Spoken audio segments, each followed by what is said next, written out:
Hello and welcome to Charles Kelly Money Tips Daily, bringing you money tips to help you save, earn, invest, accumulate and enjoy more money.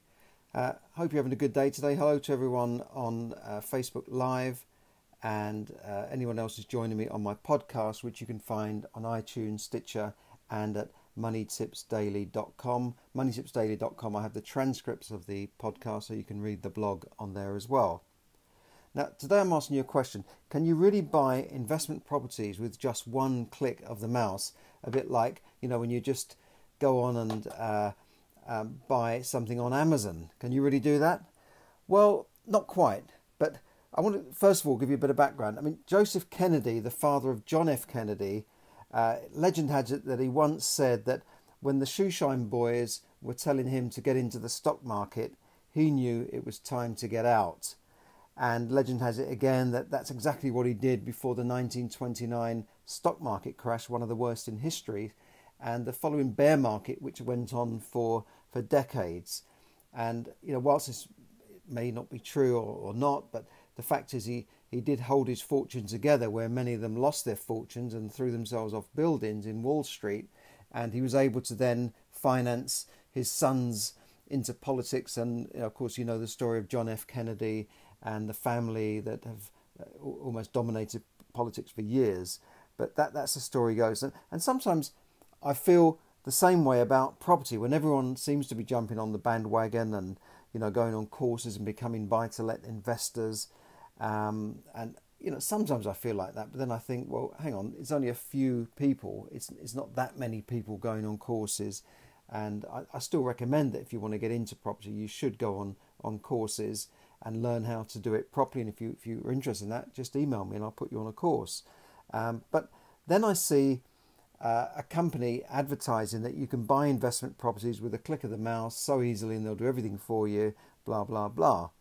Now, as I said, can you really buy property just online? Well, not quite. It's not quite that simple. But it's part of the process. Now, a company called DOT, which is a Californian company based also with offices in Manchester, effectively gives you the facility to, I'd say, reserve a property, leaving the legal work to be done later on. Now, investors are told that you can buy on a property online, and costing up to around usually around the £200,000 mark in a few pain-free minutes with just a click of the mouse. And they're promising yields of up to 6% per annum. Now, what happens once you've done this? This is the way it would work. You would go online, look at a property, and say, I like the look of that. And then the company sends you a computer-generated image of what the property would look like after it's been refurbished. And this negates the need for you to even go and visit the property and look at the site. I guess, being a Californian company, this would make sense if they're, selling properties in Utah to investors in Texas and Florida, where to go and do a site visit would be thousands of miles and a plane ride and planes, trains and automobiles and all that sort of stuff. Whereas in the UK, you can get pretty much anywhere, certainly in England, you can get pretty much from one side or the other, within half a day. You might need a flight, you might need a train, but it's not that difficult, say, if you live in the London area, to get up north in 3 or 4 hours and down south in 4, maybe 5 hours if you're going to Cornwall. But let's face it, this company are dealing in Leeds and Manchester, in fact, and Birmingham. So you can get to these places not within a reasonable time, and we've got good transport through trains, unlike in America. But I can see why they've put this out in America. But now they're in the UK, it might be a different story. Now the company told this. I got this story in the Sunday Times. I've got to give them credit, and they told them that they expect it will be completely normal for an investor to acquire, renovate, and hold properties without ever visiting them in person. It sounds very attractive. If you're buying a property hundreds of miles away, and it can be a hassle to find builders, to find people to do work, to find electricians. It can be a hassle even if your property is near and down the road from you. So this deal on the surface looks very attractive. They're kind of putting it together as a package and using technology. Now, let me go into a few of the details. once the property has been reserved and DOT carries out, then we'll carry out a credit check, and they want to verify that the purchaser is earning at least £30,000 per annum, and this is probably due to the mortgage that I'll come on to in a while. The company then effectively is lending the investor the money to purchase the property and pay all of the stamp duty and legal costs plus their fee, 3%. I'll just say that again, 3%. Right? Now, the loan is effectively like a bridging loan, okay? And it's offered at quite high rates, 0.6% per month. It's not quite as high as most bridging loans, which would be in the 1 to 2%, but it's still 7% per annum, and they say for 12 months. And the investor is then required to put in 25% as a deposit. Now, the company then, DOT, will set up a limited company in the investor's name so that tax on the profits can be paid at the corporate rate of 19% rather than personal rates of between 20 and 45% if you're higher rate taxpayers. Now, once the sale has been completed, they will refurbish the property for an agreed fee, which I guess won't be cheap because they're doing the site management as well. And this could take up to 3 months. Okay, fair enough. You can't expect it to work for nothing. Now, the company's packaging properties, at the moment, they're packaging up to 40 flats in Manchester, Birmingham and Leeds, cities which it has identified as rental growth areas. And I can't really argue with that. All of these cities are looking good at the moment.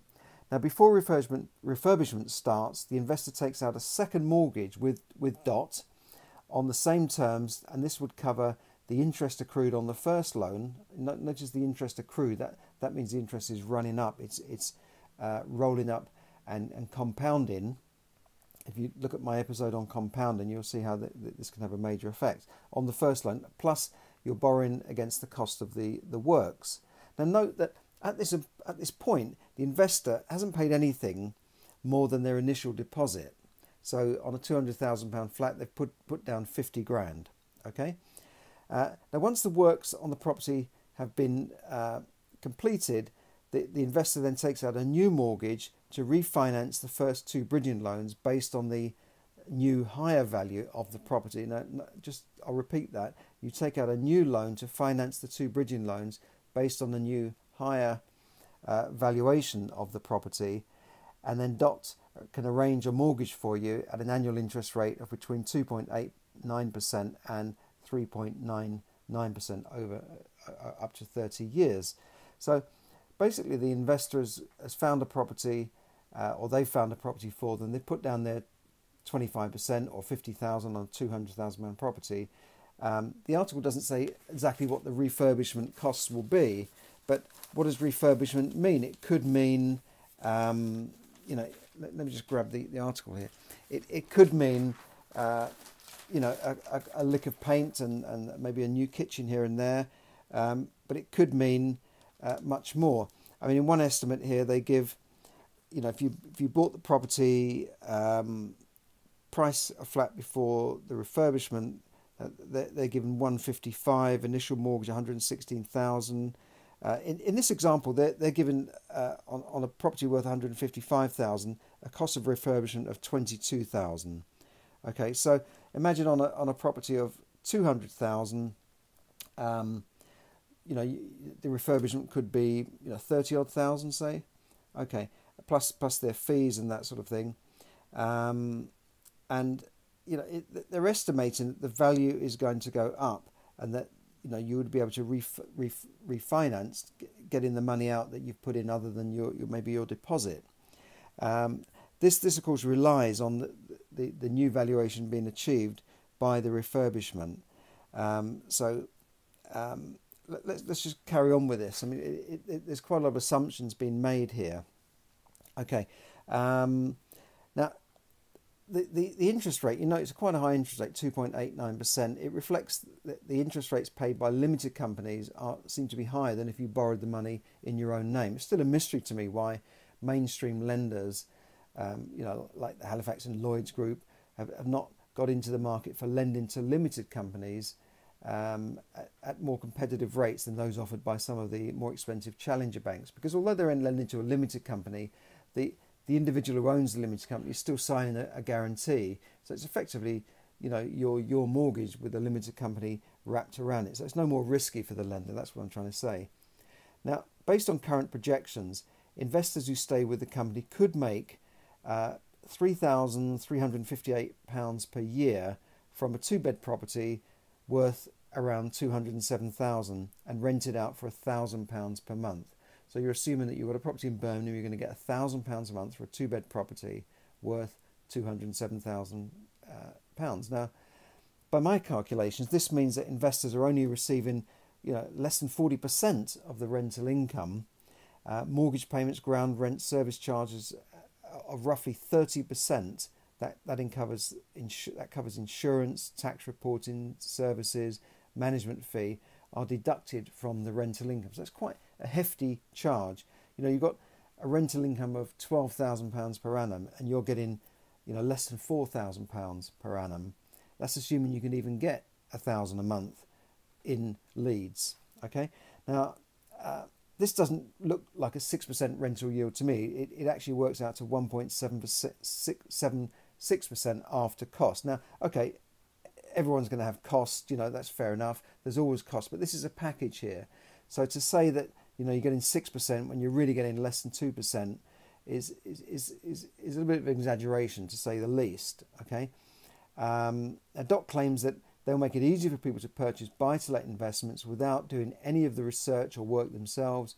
However, nobody's going to do it for nothing. They've got to make some money out of it, and there's some quite lumpy fees and charges involved. But on the face of it, it looks like an interesting deal, innovative, using technology and making it easy for people to get into property.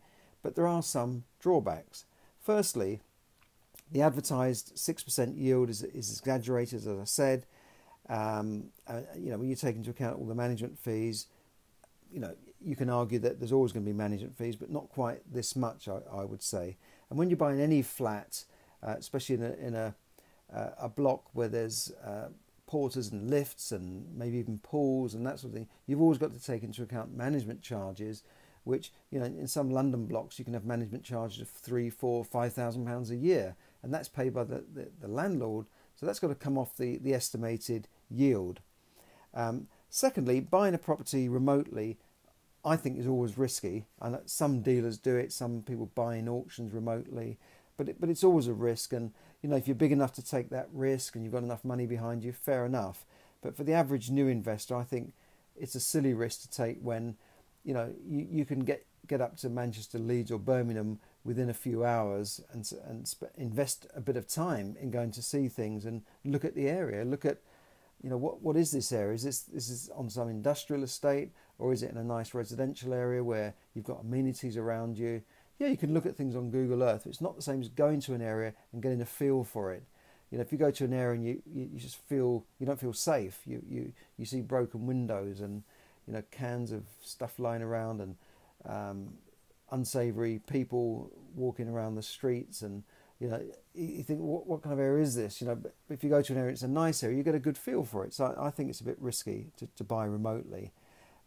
Thirdly, much of the profit's going to be eaten up by your bridging loan and interest costs, certainly your early profits, which of course are adding to the profits of DOT. This looks like a good scheme for DOT to me.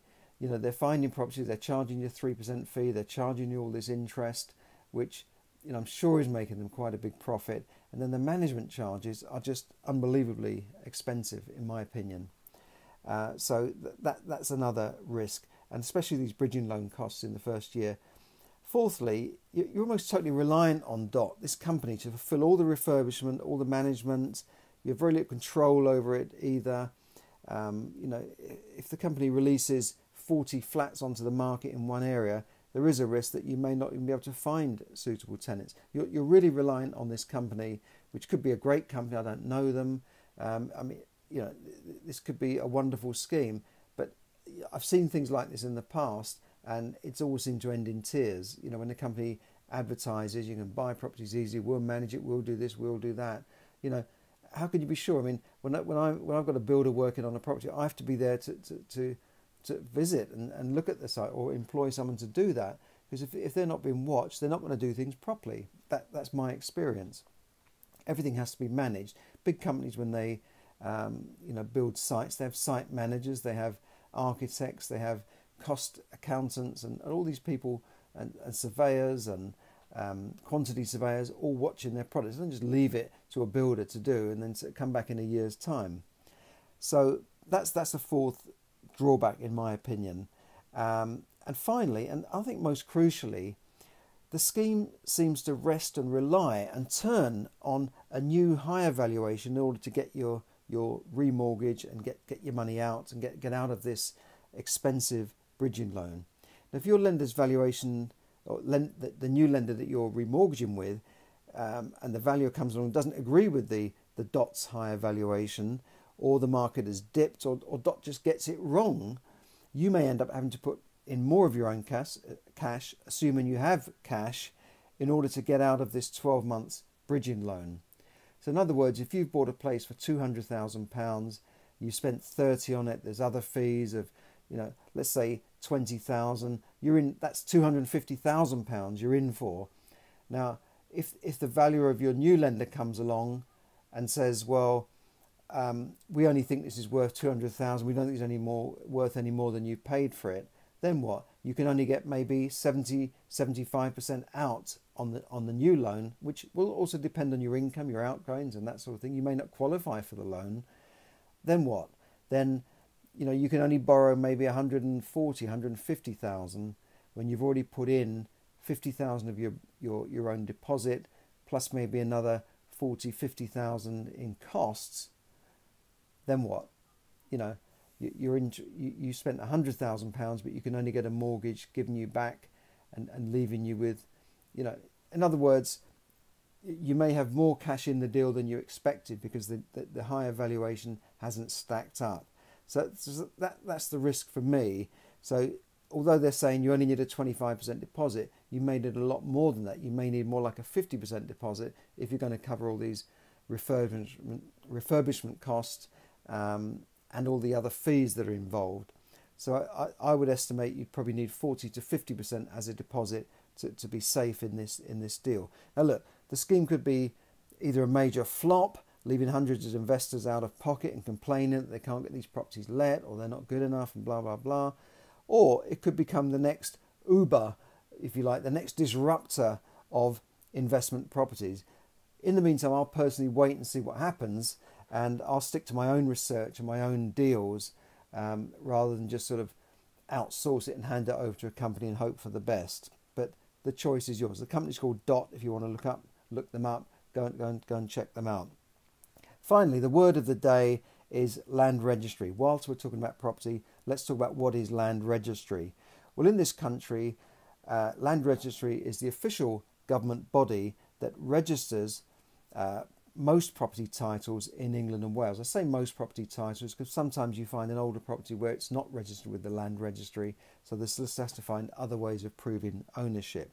Now normally your solicitor will you don't really see the land registry apart from what in a pack that your solicitor will send you, but it's usually got a little map there and a drawing of where your title boundary is and who owns it at the moment, and etc.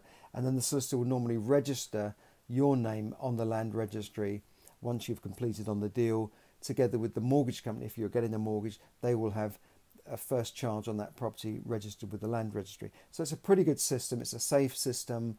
I can't say the same if you buy properties in other companies, but other countries. But it's a safe system. You can also go online and search the land registry yourself for a fee. Interesting to note that on the government website when I went on, it said on there the UK will be leaving the European Union on the 31st of October.